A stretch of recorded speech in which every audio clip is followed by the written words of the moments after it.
Phoenix Jones' secret identity Ben Fodor and Purple Rain, real identity unknown, well, unknown to us anyway, are roaming the city. So to test out their geek credentials, we took them comic shopping at superhero mecca Forbidden Planet. You have Batgirl Volume 12? They headed straight for two of Gotham City's finest, their role models, DC Comics' Nightwing and Batgirl.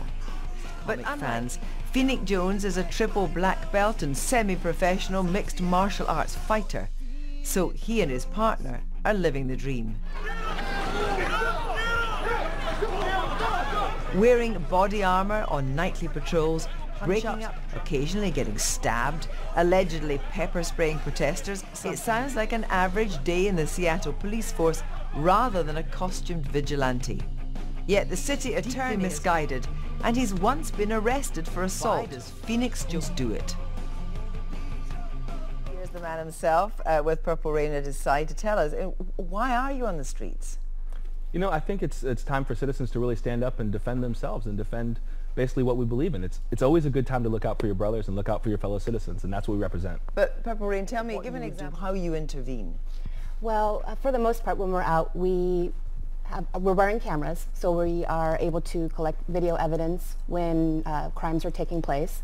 We go and we de-escalate the situation. We help the victims if necessary, if they need first aid. We call 911, or in this case over here, we call 999 and get the police. So you've been actually doing some... We have patrolled, but we haven't run across crime yet. Aha, because the streets of London just are not giving you what you want at the moment. But why not just call the police?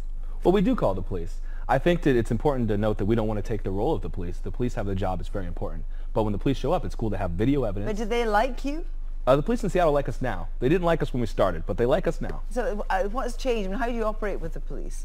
You know, what it is we operate before they get there. So when they show up, I give them a video, I write a police report, and I show up to court and I testify if I have to. Now, you're not wearing your mask in here tonight, because I mean, we're kind of law-abiding. Aren't you quite threatening when you're out with that on?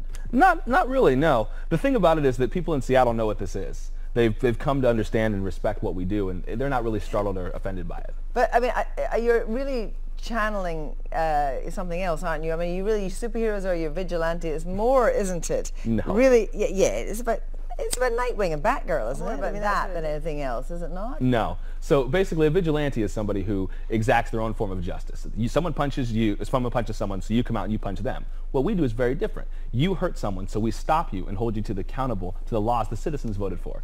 I've never actually hurt anyone on patrol. But I've never hurt anybody else on patrol. And so you clearly are trying to get something going here, or are there superheroes that are perhaps hiding in the twilight area of London that we don't know about yet? There's actually a couple guys in London that we've been hanging out with and teaching them some cool stuff. So there's a lot of guys in London, actually. But when it comes to what you're doing on the streets, and you say that you have this amazing stuff on, so are you reasonably protected? You've been stabbed, are you there? Yes. On the streets of Seattle, I have Kevlar and a bulletproof vest. Here we didn't bring that. It's not necessary. Stab-resistant plates. But do people take you seriously? I mean, people obviously know you now in Seattle, so do people run for the hills when they see you? Usually when we're out there, hands, they give us high fives. They're very happy to see us. Sometimes people may laugh. If they're having a fight and they see us and they laugh at us instead of fighting each other, then... In the end, is this about responding to things that have happened to you in the past? Is this your way of dealing with these things? Well, I think instead of, some people have like coping mechanisms, and other people decide to be a leader or be a champion for something. We decided, instead of having this be a bad thing that's happened to us, we've decided to stand for something. When we go out there, we tell citizens, it's time for you guys to stand up and defend each other and believe in something.